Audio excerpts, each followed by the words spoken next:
What's up, guys? Welcome back to another video. Thank you for watching. So today what we're going over, this video is pretty much for anybody looking to buy a new car. And when I mean new, I don't mean like actually new, I mean like new to you. So, you know, whether you're buying a car through a private party, a used car, or whether you're buying a used car from a dealer, this will apply to you. Obviously, if you're buying a brand new car of the year, you know, nobody's ever driven it, this video is not going to apply to you. Now, what am I talking about? Pretty much, I'm just going to be giving you guys tips on what to look for and what to do when buying a car that sometimes people overlook, and then they make a mistake. They buy the wrong car for themselves, or they end up buying a car that's a total piece of crap. It's a lemon, and you know, they end up spending so much money on it, or they end up, you know, having to fight with the dealer to try to get their money back for a car that they purchased, things like that. So for people that have had this happen to them, you know, I'm really sorry, but hopefully this video will help people out who really, you know, don't have as much knowledge when it comes to buying cars, and pretty much just give you guys like a couple of tips, you know, what to do and what to look for and how to go about purchasing a car in that situation. So hopefully this helps somebody out. Hopefully you guys enjoy, and let's just get right into it. All right, guys, for my first tip for you who want to buy a new car to you, whether you're buying from a private party or buying from a dealer, whatever the case is, the best thing you can do is make sure either A, you yourself are somewhat or are mechanically inclined, know what you are looking at, or bring somebody with you, whether that, like I said, that is to a private party's house to look at a car, or to a dealer. Bring somebody with you who is mechanically inclined, that knows what to look for in a vehicle. Now that is super important. Now, why is that? If you just go to somebody's house or to a dealer and the car physically looks really nice on the outside, looks really good on the inside, that is fine. You know, the car might look pristine and all, but it doesn't mean that the engine works well. It doesn't mean the transmission is good. It doesn't mean that the car has, you know, that the car doesn't have any little issues.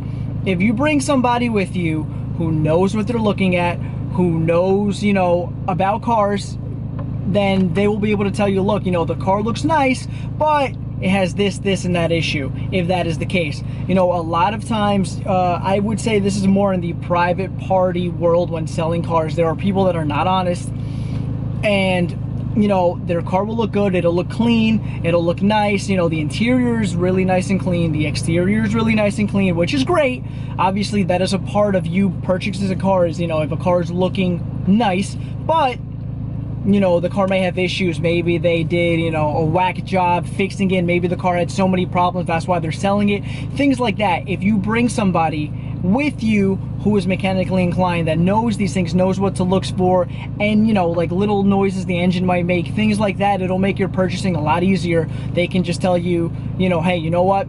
Car looks good, but you know, it's making this weird noise, or it looks like this wasn't serviced right, or, you know, the oil is super black, you know, like little things like that, you know, where it looks like somebody may have not maintained the car properly. By just following that simple step, you know, it'll really help in making buying a car like super easy.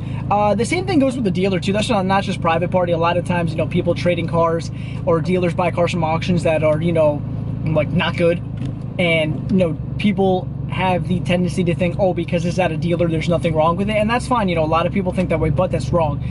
You could still buy a car, you could buy a lemon from a dealer. Happens, you know, a lot happens, you know, obviously it's happened to people, and just taking somebody with you that knows what they're talking about, knows what to look for, is going to make your life a lot easier. Yes, obviously, if you take a mechanic or, you know, somebody of that sort, you might have to pay a little bit of money, but sometimes, you know, that little money that you dish out to make sure a car is working flawlessly is definitely worth it. So I highly recommend it.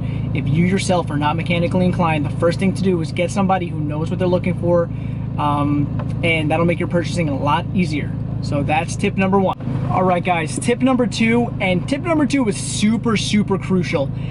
This goes more towards an auto enthusiast who is into modifying vehicles.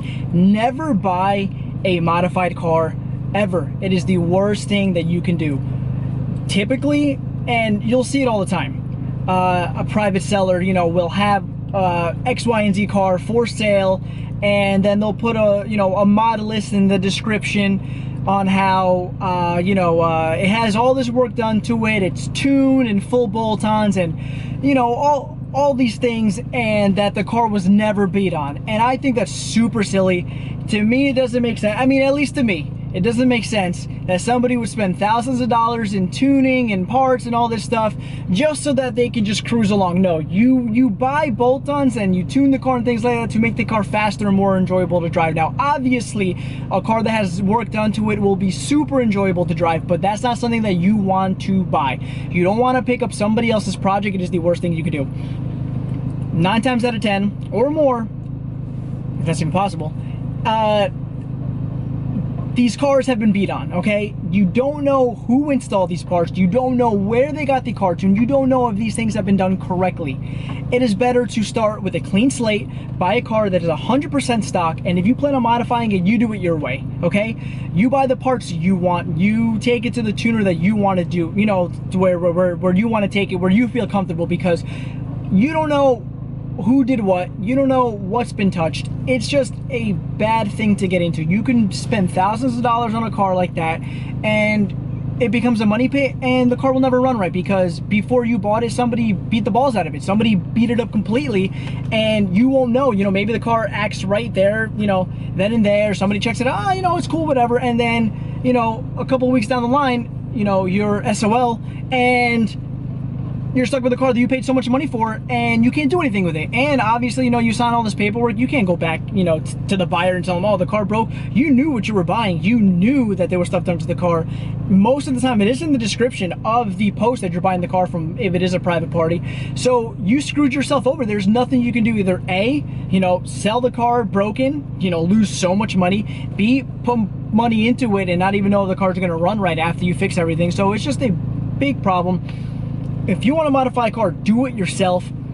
Do it the way that is going to not hurt the car in a negative way. Now, another thing when it comes to modifying cars, many people, a lot of the times, will take their cars that have been modified and revert them back to stock. Take off all the bolt-ons, everything that they've done. They sell the aftermarket parts, privately. People buy them for their cars, and then they put all their stock parts back on the car. That doesn't mean, that they're off the hook. The car can still have problems. The car still could have been beat on. It gets put back to stock. It's stock. But at the same time, though, it was beaten up for a while. So you got to look for that. When you pop the hood of a car and you're looking at the engine bay, look, for like scratches. Look if, screws have been undone. Look, for example, the intake. See if the clamps have been undone. You can kind of tell. You'll see some scratches. You'll see where like the intake goes, exhaust, make sure there's no like aftermarket like effects left of what the previous owner had done before you came to look at it and before you're looking to buy it. Like I said, it's better just to buy a stock car.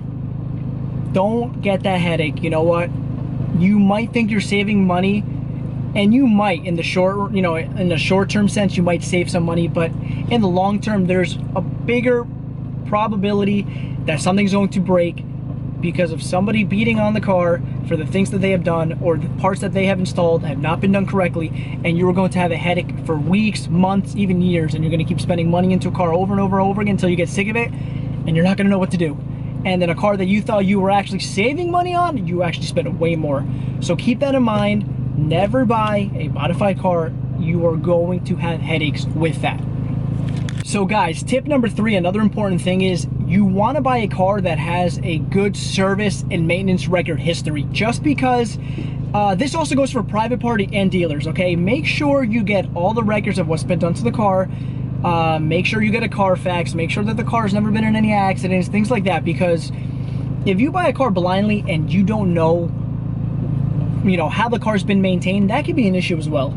So if you're buying a private party, make sure, if people are claiming to, have done these services, and sometimes there's major services that need to be done, for example, like water pumps and timing belts, things like that are crucial, that can catastrophically, blow an engine, and then you're, $5 grand deep on a car because the engine blew up because, you bought a car trusting somebody saying, oh, I did X, Y, and Z service, I did this, this, and that, when in reality they didn't. You want receipts, you want things to back up their claims on what have been done to a car. And that goes for dealers too, because dealers have the Carfax, dealers have, you know, records and things like that that you need to ask for, that you need to look for, because, you know, you don't want to buy a car just because it looks nice and it ran okay. You don't want to buy a car that, you know, it's on its last legs and, you know, you're thinking in your head, oh, well, you know, I bought a good car, but you have nothing to back it up. And then, you know, maybe you want to sell the car one day and you're like, oh, well, this, and that service was done from the previous owner, so everything is good. And then somebody's going to come up to you and say, oh, well, do you have receipts or do you have records of anything? And you're like, oh, well, he didn't give me anything. Well, most likely that person's not going to buy the car from you, or, you know, something of that nature. So you want to make sure you always back yourself up. When you're buying a car, make sure the person that you are buying it from, or the dealer, gives you a rundown of everything that's been done to the car. This is especially for private party, honestly. Dealers do a good job, you know, giving you Carfax and things like that. At least you can see the major services that were done at dealers.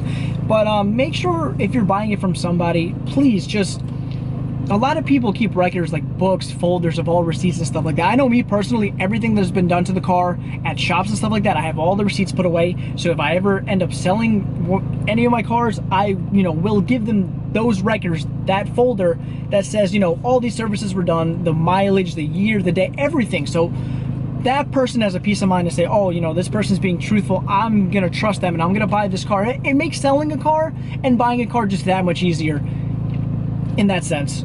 So please, if you are going to buy a car, make sure that you have service records, you have receipts, you have something backing up every maintenance thing that has ever been done to that car that you are looking to buy. It'll save headaches, it'll save money, and it makes, in the future, if you are planning to sell that car, if you don't want to have that car forever, if you're going to sell it in the future, it'll make it a lot easier for you to get your money. Well, you're never going to get your money back. You're always going to have depreciation when it comes to a car. Obviously not in certain situations, depending on the car, but for most cars, they will depreciate. So it's better to have the records so that when you go to sell the car in the future, you won't have any problems. So it just makes life easier and it makes everything go smoothly. So that's tip number 3. Don't forget that. All right, guys, tip number 4, another, well, obviously all these things are pretty crucial when buying a car, but this is, you know, very important. Make sure if you're buying a car, dealer or private party, that you test drive the car thoroughly, okay?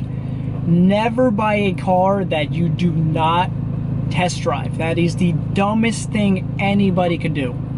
You need to test drive the car before buying it.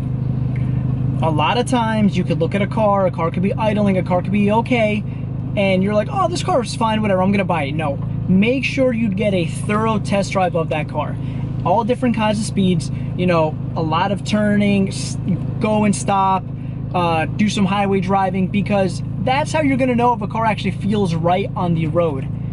If you don't test drive a car, you are going to regret it. It's the dumbest decision anybody could ever make, okay? Test driving the car will allow you to see if the car's making any noises, you know, all the temperatures stay normal, make sure all the gauges work, make sure, you know, you don't hear any clunking, you know, the tires are good, brakes work, things like that. Or, you know, if you're going to test drive a car, now this is more private party. I'll get to the dealer part in a second, but private party, a lot of times people don't want you to drive a car or test drive a car if you're not serious or if you don't have money, which, you know what, I understand that, because that car is still insured under that person. They don't want somebody to wreck their car and then not be able to sell it, and I totally get that, okay? I wouldn't let somebody test drive my car either unless somebody came in and said, look, I have the cash here, if everything is good, I'm gonna buy it. Fine, if you are a serious buyer, you can test drive the car. But if you're just there to say, oh, you know, I don't have the money, but you know, I'm interested in buying it, you know what, I'm not gonna let you drive it either. Honestly, that's just me. But if somebody's serious, you gotta let them drive it. Driving it, you know, I wouldn't say hard, but just make sure you put the car in all different kinds of situations and different scenarios. You know, you want to drive the car around town, make sure everything is good there, and then you want to get it up to speed. You know, a lot of times things uncover themselves when you're going a higher speed, you know, 55, 60, 65 miles per hour. You'll start to see things and start to feel things. So make sure that you test drive the car, because without that, you won't know. And then, you know, maybe you go and sign paperwork and, you know, halfway to your drive home, some terrible thing happens and, you know, you're screwed. There's nothing you can do. You just sign paperwork. What are you gonna do? You're gonna go back to the person and say, oh, you didn't tell me this, this, and that. Hey, you know what? You signed the paperwork, you're screwed, because You have the title now, you signed the bill of sale, everything is legal, it's a contract pretty much, and what are you gonna do? So, test drive the car. And another thing, I'm gonna tie these two things together because I think they kind of go hand in hand. That's with test driving a car. Another thing, never buy a car in the dark at nighttime. Always want to look at a car during the daytime, no raining, in good weather so you can see everything. A lot of times, you know, if you buy something at nighttime, you can't see flaws, you can't see imperfections, you can't see things that maybe if it was light out that you would have noticed. If you buy something in the dark, you can't see, you know, there could be a dent, there could be something really major, you know, there could be something in the engine, rust, things that you miss because you can't see. So what are you gonna do now? You know, you sign paperwork, you drive the car home, you didn't see it, you know what, I'll check it tomorrow, maybe I'm gonna go wash it, this and that, and then you go outside and you're like, oh my God, I didn't see that. I didn't know that this and this was on this car, you know, and I just spent all this money. So if you're gonna buy a car, never let somebody convince you looking at it at night. Make sure you get somebody, you know, that will allow you to see the car during the day in nice weather. And this goes for dealers too.